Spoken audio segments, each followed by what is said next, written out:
Students, आज हम लोग मेंडल के द्वितीय नियम के बारे में अध्ययन करेंगे। मेंडल का द्वितीय नियम पृथक्करण का नियम कहलाता है। पृथक्करण का नियम कहलाता है।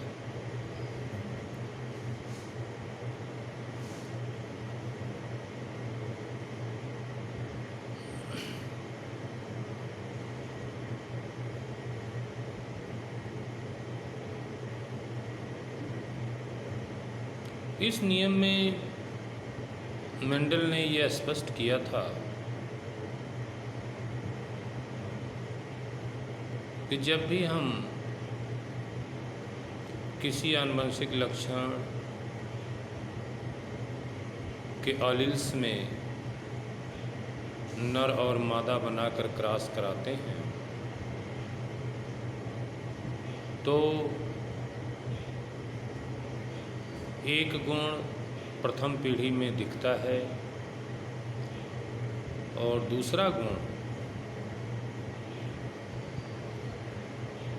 प्रथम पीढ़ी में छिप जाता है। जो दिखता है उसे प्रभावी लक्षण और जो छिप जाता है उसे अप्रभावी लक्षण बताया था। लेकिन जब हम प्रथम पीढ़ी के पौधों में ही नर और मादा बनाकर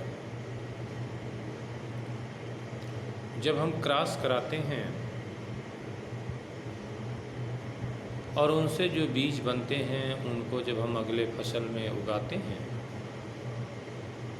तो द्वितीय पीढ़ी में 75% तो प्रभावी गुण वाले उगते हैं, लेकिन 25%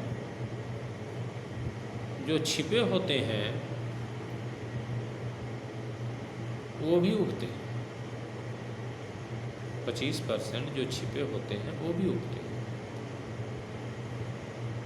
मेंडल ने देखा कि जो लक्षण प्रथम पीढ़ी में छिप गया था, नहीं दिखता था, वो द्वितीय पीढ़ी में अलग होकर के अपना पौधा बना लिया और वो अपना रंग देने लगा। तो इसी आधार पर मेंडल ने इसे पृथक्करण का नियम कहा कि कोई भी लक्षण अगर एक पीढ़ी में नहीं दिखता है तो इसका मतलब ये नहीं कि वो समाप्त हो गया, वो अगली पीढ़ी में भी अलग से दिखेगा। जैसे अगर फूल के रंग में बैंगनी रंग देने वाले पौधे को नर और सफ़ेद फूल देने वाले को मादा बनाकर जब क्रॉस कराएंगे तो प्रथम पीढ़ी में सब के सब बैंगनी रंग देने वाले या बैंगनी रंग के फूल देने वाले पौधे उत्पन्न होते हैं। लेकिन जब बैंगनी रंग के फूल देने वाले पौधों में ही जब क्रॉस करा देते हैं तो जो अगली पीढ़ी आती है, दूसरी पीढ़ी, उसमें 75% ही बैंगनी रंग के फूल देने वाले पैदा होते हैं, 25% सफ़ेद रंग के फूल देने वाले पैदा हो जाते हैं। इसी लक्षण पर मेंडल ने कहा कि जो सफ़ेद रंग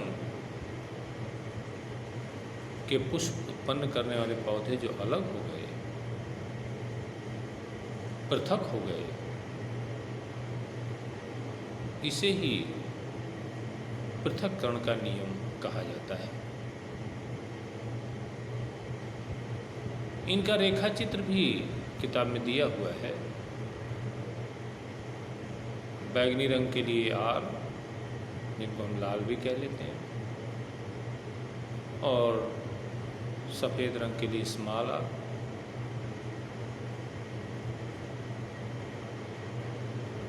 तो जब ये अर्धसूत्री विभाजन से जब परागकण बनते हैं तो कैपिटल आर से स्मॉल कैपिटल आर एक ही आर आता है गैमीट में, स्मॉल आर से एक ही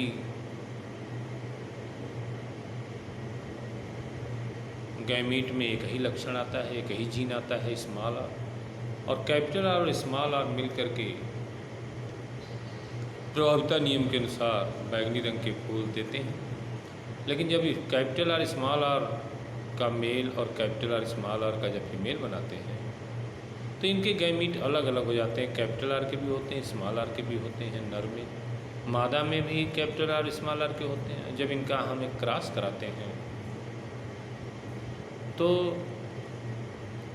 दूसरी पीढ़ी में एक शुद्ध लाल कैपिटल आर, दो अशुद्ध लाल कैपिटल आर स्मॉल आर के, और एक शुद्ध सफ़ेद स्मॉल आर के होते हैं। इस प्रकार देखा जाए तो बैगनी या लाल रंग के पुष्प देने वाले पौधे 3 और सफ़ेद रंग के पुष्प देने वाले 1, अर्थात इसमें 3 संबंध 1 का अनुपात पाया जाता है। इसे हम पृथक्करण का नियम कहते हैं। धन्यवाद।